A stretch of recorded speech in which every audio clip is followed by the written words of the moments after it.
So Luke, welcome to the 7th episode of British Water's thought leadership interviews called Talking on Water. Thank you. It's really great to have you here, Luke. It's obviously the first time we've met, so thank you so much for joining me. You're the Shadow Secretary of State for the Environment, Food and Rural Affairs.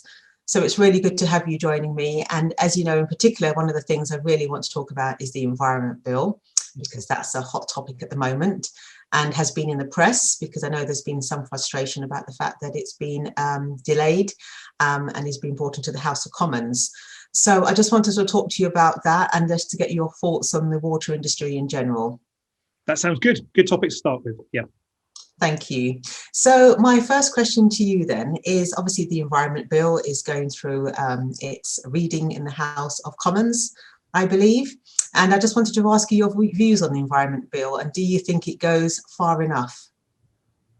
Well, I think the Environment Bill is a missed opportunity. It should have been the moment, I think, for Britain to firmly set out our ambitions as a nation to improve the environment, to set clear goals and targets that were explicit for everyone to see, to really create a sense of momentum around that constant improvement. The idea that there will be no rolling back of regulations, no backward steps, because the climate and ecological crisis that we're in at the moment demands that we go faster and further and take more people with us in that effort.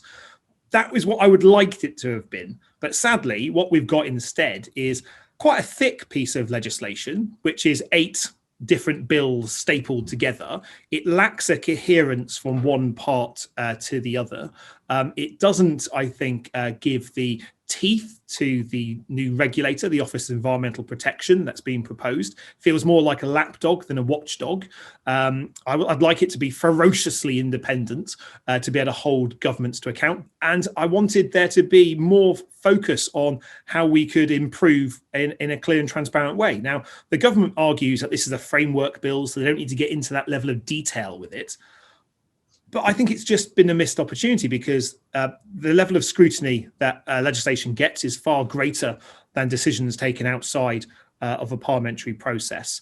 And it just feels like that the urgency of the climate crisis is not being reflected in this. And we can see that because this bill was supposed to be law before we left the European Union as Brexit transition period. So supposed to be done before the end of 2020. Here we are at the start of 2021, and it's still got many months of delay. So it's likely not to come back to the House of Commons now until May, possibly June. It won't get to the House of Lords until just before the summer. It might get back to the House of Commons in September, and it might become law just before Britain co-hosts COP26 in November. Well, that doesn't seem like an urgent piece of legislation. It doesn't seem like the urgent action that I think we all want. And the longer it goes on, the greater the number of issues that should have been in it. So that can be highlighted. And, you know, Philip Dunn's bill about sewage discharges into rivers is a really good example, something that should have been in the Environment Bill in the water section. But so too should have been the urgent action on air quality, putting the World Health Organization limits on particulates in particular into the bill. That's not in there. And it kind of trusts the government quite a lot. And as an opposition MP, trusting the government tends not to be my natural default position. So the government can set targets around loads of different things, which is nice. What will those targets look like? Will they be strong enough? When will they be reviewed? We don't have that information. So it feels to me like, you know, I'll give it kind of like a 4 or 5 out of 10 at the moment. And that's not enough, I think, for what should be a flagship piece of legislation. Certainly we've got the spin that says it is, but we haven't got the content. Still lots of work to be done on it, I think. Lou, that's a really low score, 4 out of 5. I mean, what do you think needs to happen then? Because I understand that at the report stage that changes can be made at that stage. So what do you think needs to happen? Because I know that different bodies are lobbying, feeding in their sort of input. So what do you think needs to happen? Well, changes should be made at the report stage, but that's entirely reliant on the government accepting those changes.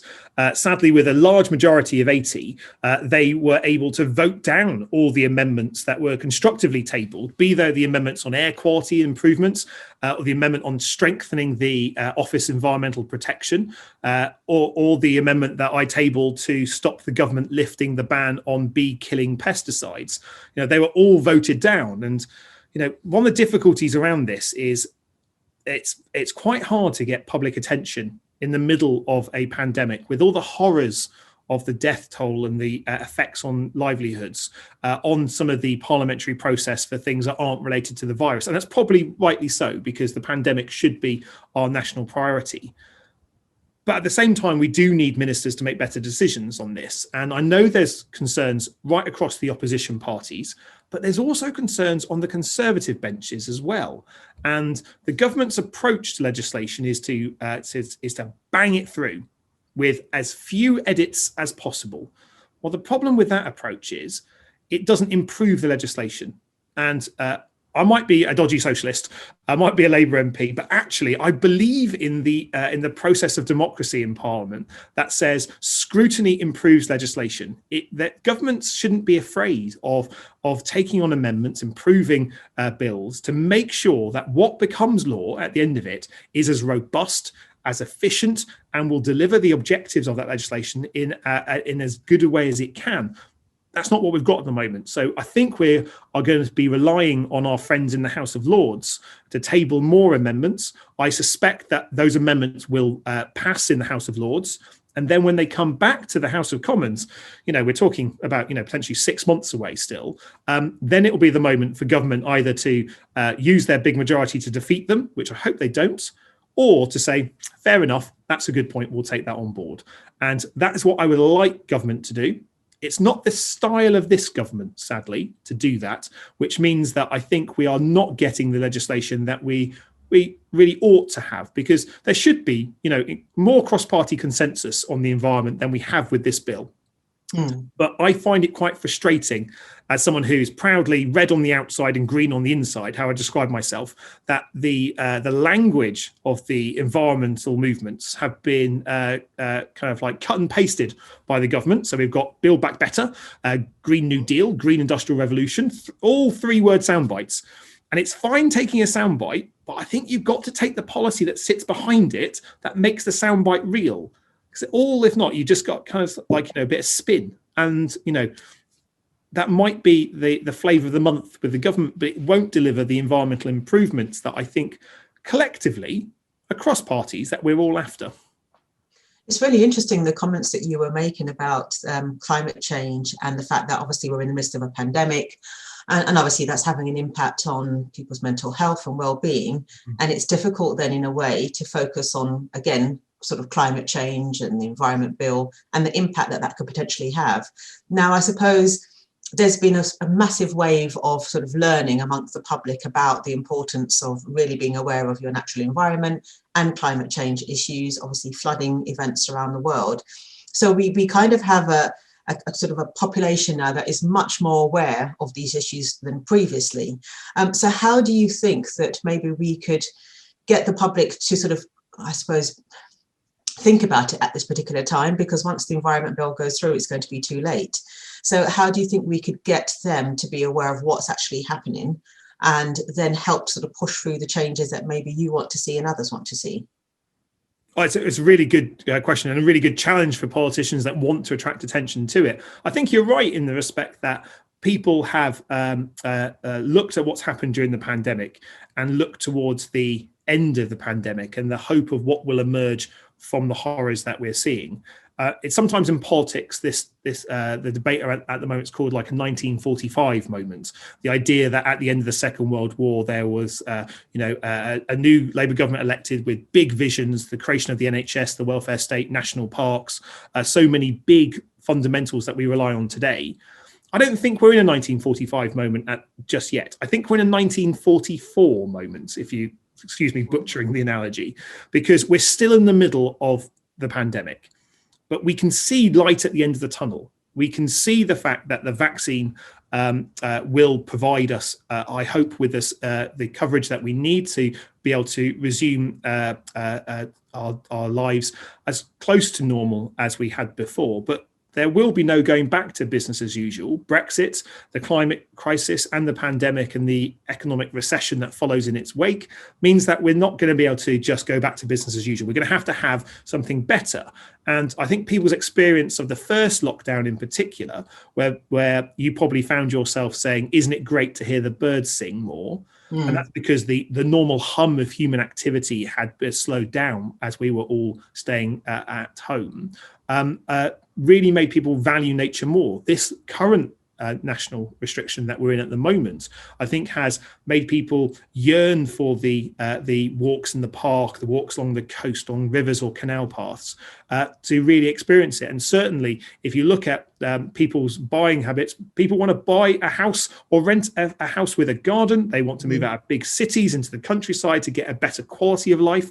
And if we are going to be having the situation where you can work pretty much anywhere for those jobs that allow you to use Zoom and Teams to do so, why would you live in the middle of a big city where housing costs are high? Why would you not enjoy a better quality of life in rural and semi-rural communities at the time? So there is change. And I think what we have to do is harness that spirit, that hope for something better to come from this, and use that as a guide for politicians to demand more.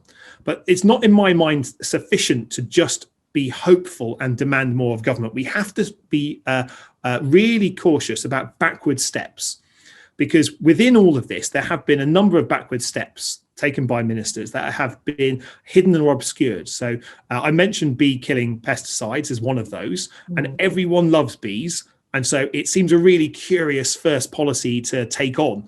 But if you can get away with lifting the ban on bee killing pesticides, you can pretty much get away with anything. And I think that's where the government's logics come from. But they've also approved a new coal mine in Cumbria. Well, our carbon savings as a country has come from the closure of coal-fired power stations, a decision taken by the last Labour government, which was a very long time ago now. We haven't seen the heavy lifting on other areas, sadly, in the meantime, I don't feel. And those backward steps, I think, should concern us. That says, well, despite the green sound bites, despite the warm words about building back better and the kind of announcements that we are seeing from ministers, you can take steps forward, and they have taken steps forward, and I welcome those, but you can also take steps backwards as well. And we need to be watchful of those, because it is very tempting to believe that there's an inevitability about the path that we're on. Well, there's no inevitability about it. Decarbonisation, it will be difficult and challenging, and it will require political courage to be able to do that. It is easier for politicians to adopt the language of change, but not necessarily the policy. And I think as people who have a concern about the environment, regardless of our party affiliations, we should be encouraging a faster drive that takes more people with us, that explains what's happening in plain English, that makes the debate more accessible, and the interventions and the changes more supportable and easy to achieve. But be ruthless in our opposition to any backward steps along the way. And I don't think we have quite got there yet, but I think we're on the route to that type of attack and defense point of view that we need to have, because otherwise we're not going to solve the climate crisis, we're not going to solve the ecological crisis, and we'll be passing on a dying planet to our kids. I don't think any of us want that. So therefore, we've got to take different actions now. Yeah, absolutely. Thank you so much, Luke. That was really interesting. I think one of the things you sort of highlighted is that the water industry is obviously on its route to net zero 2030. And then Scotland's target is 2040. And obviously you talked about the fact that we really do need to decarbonise and sort of move ahead. And one of the key things around that is the technology space. So we know that the water industry is looking around the world globally at what technologies are out there to help them decarbonise in the water sector, and other sectors are doing the same. And one of the things that British Water is working to do is help to identify those companies that have those technologies that can be used in the water industry, oil and gas and other sectors to help address those targets and achieve those targets. So I think everybody at this time really needs to work closely together. One of the things that I'm hearing is that there hasn't been enough consultation, or maybe listening to those who are being consulted and understanding what the key issues are. And I suppose making those changes, the easy changes that you mentioned with regards to bees and the pesticides, you know, making those things that to me sound like a no-brainer. And then for some reason are not being adopted. So there's maybe something that around them not maybe consulting widely enough, or maybe they're just not listening. And I don't know what those things are and what those reasons are behind that. I think the government's kind of trapped in a regulatory model that hasn't always incentivized innovation within the water industry as they could do. So for a moment, just stepping aside of who owns the shares, what we've got is a regulatory model with Ofwat that has individual business plans that are approved. Now, there's a challenge for some companies to approve their business plans, and there's some decisions that have been taken by Ofwat and businesses that I don't agree with. But there's not an incentive system to incentivize people to adopt best practice from another company unless it's in their business plan. So from someone who's, has a keen interest in the water company, someone who used to help work with Southwest Water, I have a passion for water. It's my nerdy passion. One of many, sadly, as a massive nerd outing myself all over the place. But there is something here that I think we need to step back, because I get water companies coming to see me that will be talking about, look at their amazing work on water efficiency. Well, it's great that some water companies are targeting 100 litres a day per capita consumption. And I personally want to see every water company target 100 litres a day, but only some have that as a stated objective. There's others that are saying, look at the incredible application of new technologies. And I need to look at the new Mayflower treatment water plant just north of Plymouth, which uses technology from the nuclear industry and applies that to water to cut carbon and to improve water cleanliness, which I think is incredible technology. And the challenges for all those is how do you make sure that each water company not only is innovating, borrowing the best practice from its fellow peers, but looking further afield to bring it in. And at the moment, I feel that the business plans system, the type of regulation that we have, constrains that. Now, I know that Ofwat's had a change of personnel at the top. I think they're mindful of this. I think they have a direction of travel they want to go in, but the structure of the industry doesn't necessarily support that in the way that I think I'd like to. But the other bit about it is I'm not yet convinced that regulatory model will deliver net zero by 2030 without borrowing quite a lot from offsets. Now, I'm cautious about offsets because I'm not always a fan of the actual end result. And I think by the time an offset is purchased and gets to the decarbonising or carbon sequestering effect, I'm not convinced it's the same amount of carbon as you have in your annual report that flows through. I'm there to be convinced by that, but I'm cautious. So what I'd like to see is the industry incentivized again to use less carbon in everyday use. Now, water is a hugely energy intensive industry. Most people don't know that because you don't plug in your tap unless you have one of these incredibly expensive zip taps where you just hot water on demand, where you can probably afford to pay a wee bit more in electricity and carbon. So we've got this situation where the industry has been found on the economic premise of regulated return from concrete intensive end-of-pipe solutions, sewage plants and what have you, but also drives lots of its income increasingly in a situation where there's more metering. And I think the sacred cow of should compulsory metering not be allowed needs to be looked at again in that direction, but incentivize us to use more water, to push more water through the pipes. And that's how water companies make their margins. Well, we need the opposite of both those two fundamentals. And this is where I think the regulatory system needs to be looked at as a whole, because we need to use less water. Every single water company, every single home needs to be using less water. And so that means the model that incentivizes volume through a pipe needs to be looked at again. And we also need to be encouraging upstream catchment solutions to water purity, water quality, to slowing the flow, to managing storms and floods. That means probably investing in less stuff with concrete in and more relationships with landowners, with tree planting, with water catchment pools further up stream, with better use of reservoirs, and certainly the slow the flow campaign that my colleague from Halifax has been leading on, that would encourage, would allow water companies to reduce the amount of water in their reservoir in winter, so it gets topped up with flood water. But it's being prevented by another arm of government regulation that says, well, there might not be enough water for summer, so we're not going to let you do it. And it just feels like the urgency of the climate crisis isn't being adequately mapped on to the structure of water, the operation of water, or the regulation of water. Now, all of those are quite big changes that I want to see.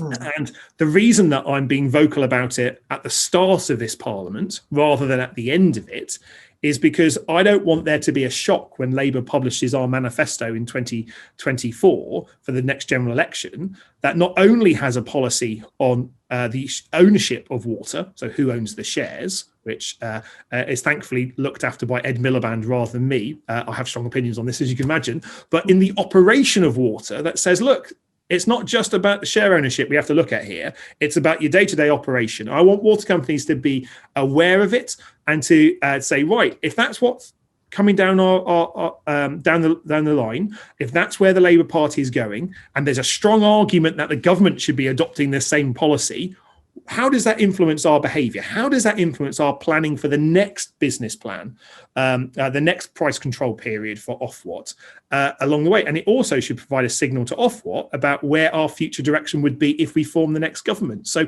I know that changing the water industry is a wee bit like turning an oil tanker. It can take a bit of time. You can do it, and we've seen amazing innovation, but you do need to give a little bit of notice. And that's what I'm hopefully doing by setting this out in interviews like this, but also with my meetings with water companies to say, look, I appreciate where you're coming from.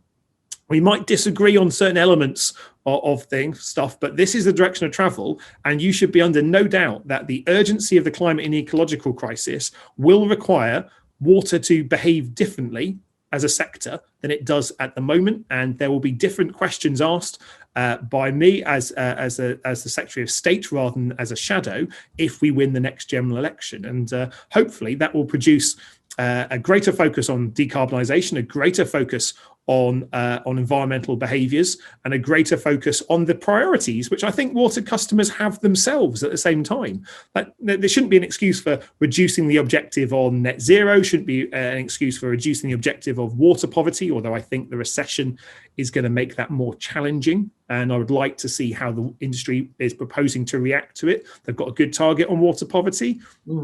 But things have changed quite considerably. So what is the plan now?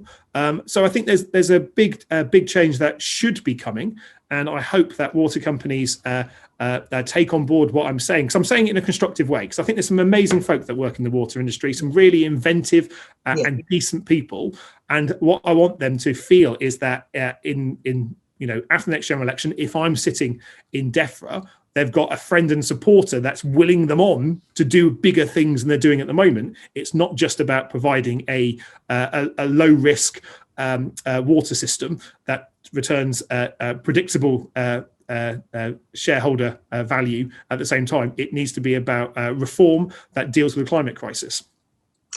Luke, I just want to touch on one of the things that you've mentioned, and you've highlighted some really key points. I'd love to get into the detail of all of them, but I can only touch on some of them. But let's go back to nationalisation.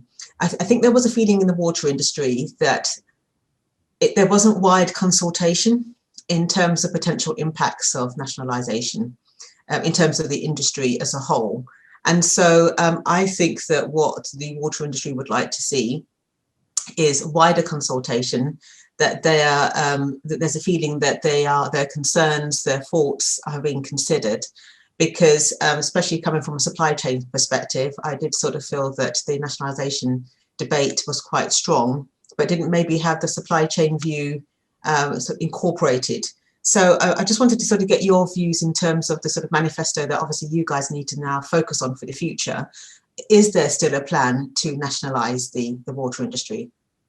Yeah, Keir Starmer has been very clear that there's a commitment from him as leader of the Labour Party about bringing mail, rail and water back into public ownership. And the routes to how you do that will be different with each of those sectors, obviously. I think there's important lessons for us to learn as to how that policy was received in the last general election. But it's also important to stress that there's massive public support for this. And so there is a support amongst people who vote Labour. There's also support, I think, amongst people who vote Conservative for this. And so the bad behaviour of some owners of water companies in the past decade have not made the case against public ownership in water in the way that I think many shareholders might have wanted. And so there does need to be a look at this. What that looks like, what the method of it, I think will need to be determined in the future. And that will be a process that will be led by Ed Miliband as the Shadow Business Secretary rather than DEFRA. But when I speak to people that work in the water industry, lots of them say, doesn't really matter who owns the shares. What matters is what we're allowed to do and how we're able to work. And I think that's a really important part of this, in the fact that, whether you are purchasing shares over time, where that is happening all at once, where that is a bond issue, or whichever other method might be chosen in order to deliver that policy, fundamentally, the operation of a water company, whether your shares are owned by a company X or government Y, doesn't affect your day-to-day operations. And that's one of the reasons why, when we're having this debate about water, especially for those on the left like myself, it needs not just to be about who owns the shares. So I'm very careful when I describe the changes that I'd like to see the water industry. As I said at the start of the interview, whoever owns the shares, this is what I want to see. And I think one thing that is certainly true is the economic model that I mentioned about volume through pipes and incentives on building concrete solutions is incentivizing the wrong behavior in the water industry currently. Now, as much as water companies try to escape the economic realities, that's what the economic model suggests. And I think that needs to be looked at again. And I think there's opportunities for public ownership to be able to provide some of that. But there's also examples of where it works brilliantly around the country in terms of mutual, in terms of cooperative ownership, in terms of public involvement. And I don't think the water industry should be scared about this. What I think I'd like them to do is to take the challenge of how you decarbonize, how we protect our vulnerable habitats, how we look at those areas that have been overlooked for some time. And river pollution, I think, is a really good example of where the privatized water industry has been pretending that this is not a problem. It is a problem. It does need to be dealt with. It hasn't had the political focus for some time. And so there are big challenges that are not just about who owns the shares, but about how industry operates. And that, for me, is where I'd like the debate to focus on. Of course, people have a view on this. Of course, people in industry would like to have strong views. And lots of that depends on where their incentives and their wages and their share ownership comes from. I get that. Of course I do. But for me, as someone who looks after how water operates for the Labour Party rather than who owns the shares, I think there's a bigger challenge to meet the climate crisis rather than, in which account does the share ownership lie. This is really fascinating, Luke. It's great listening to your thoughts and your views on the water industry. I think one of the things I'm going to sort of pick up on is the fact that Ofwat at the moment are taking or doing a consultation on PR24. So they are looking back and looking forward into ways in which things could be revised for the next 5-year AMP period. So we're sort of feeding into that along with many others. And the sector is described as a highly regulated market, but also you're obviously highlighting the fact that there are significant gaps and behaviours that need to be changed. And obviously the Environment Bill, it would have been great to see many of those things maybe sort of adopted and pushed into the Environment Bill. And I suppose we've got to use this time to make sure that as what we need to see in the Environment Bill goes in, to bring about the changes in behaviours and also to protect the natural environment and obviously to hit our net zero targets. So there's a massive amount of work to do. And then you've got the Office of Environmental Protection. And I know some organisations have raised concerns about that office and also its role in terms of DEFRA and the Environment Agency. And I think the thing that there needs to be clarity in terms of what these different bodies are doing. and who's responsible for what and how they're going to be measured, how the outcomes and the behaviours are going to be measured. And otherwise we could potentially end up in, I think, a bit of a mess. Yeah, I think for me, it's about the vision from the top of and how the DEFRA land as a whole responds to it. This might sound a bit odd for a Labour MP to say, but actually, I think quite a lot of people in the sector miss Michael Gove as Secretary of State, because there was a vision. Whether you agreed with it or not, there was a drive and a vision, and DEFRA felt at the heart of government for much of that time when he was in the hot seat. It feels to me like DEFRA has reverted to a managerialism in recent months that doesn't have that same spark or energy, which I think it should have. If you think about, what's happened since our departure from the European Union, where those policy changes are that are really going to change. DEFRA is incredibly Brexit exposed, both on fishing, on farming, chemical regulations, food as a whole. There is a moment, I think, for DEFRA to find its feet, to find a real solid new purpose about decarbonisation, about addressing some really difficult problems that have been around for some time, whether those were powers the UK government already had as EU member states or not. And I think we probably know that there's a little bit of overspin on some of what that looks like from the government, that there is this moment. But I'm not seeing it. I'm not seeing that urgency, that change. And that worries me, because I want the water industry to be able to know that it has support from the top for those bold and radical changes that are needed, for that innovation, for that looking again at the obstacles and removing them if they are getting in the way. And, I have a lot of sympathy for Ofwat about what they have to do, because they're encumbered by legislation and the direction of government. And so I hope that, the lessons from the last pricing period can be learned, because frankly, it was a bit of a mess. I don't think Ofwat or some of those water companies that fell foul of the rules covered themselves in any glory at all. But there were good lessons that should be learned. But why can there be?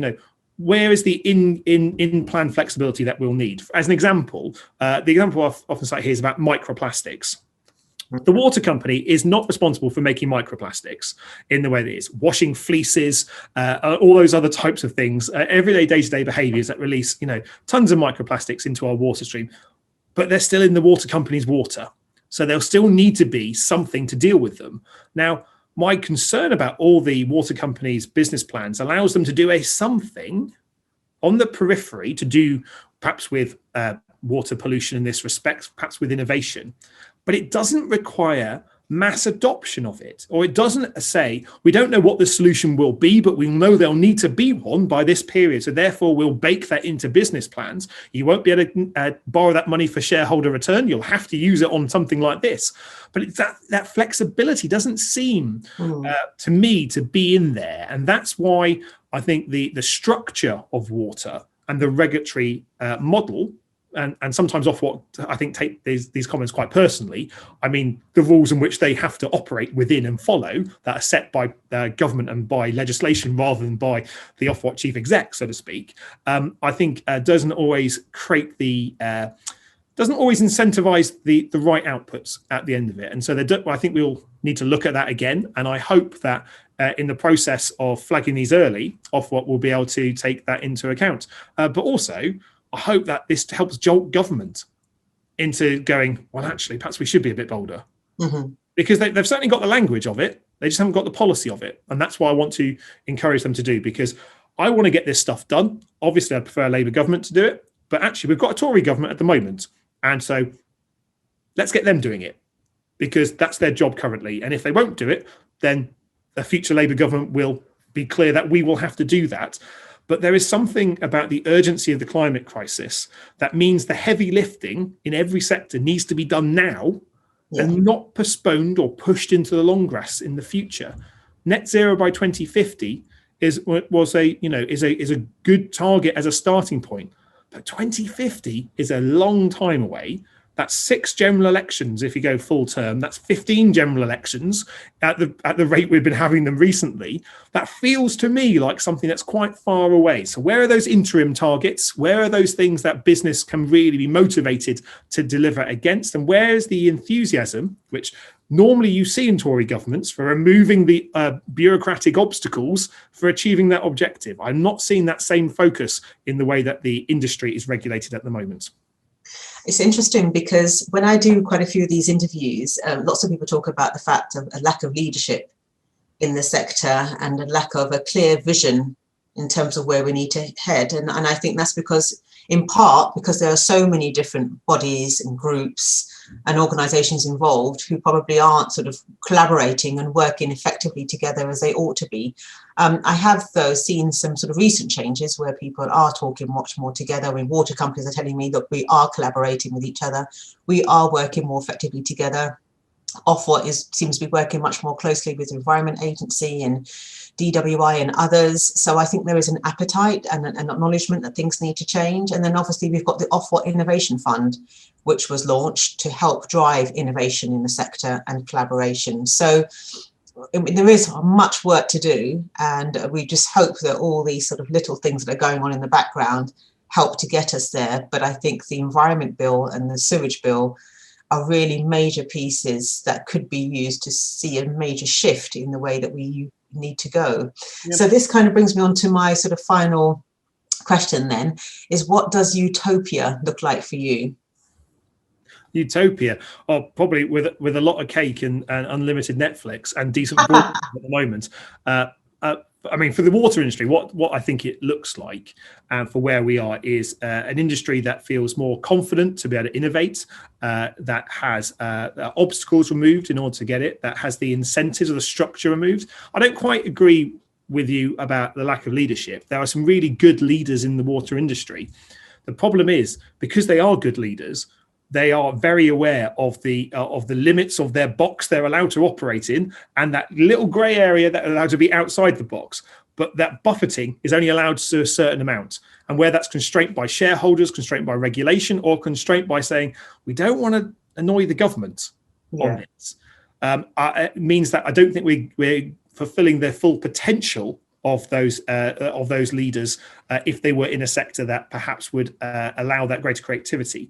But for me, I want to be able to see every single river in England being able to be clean and swam in properly. We're nowhere near that at the moment. The 4 rivers that are in the Environment Secretary's constituency in Cornwall, well, they're not meeting the targets they should be. And if he can't get it right in his own backyard, there's a question about whether he will be able to drive that elsewhere. I want to be able to see real action on river pollution. Philip Dunn's bill will not go any further. It will fall in a few weeks' time when this Parliament session ends. Government needs to pick it up and implement it in the Environment Bill. They show no signs of wanting to do that.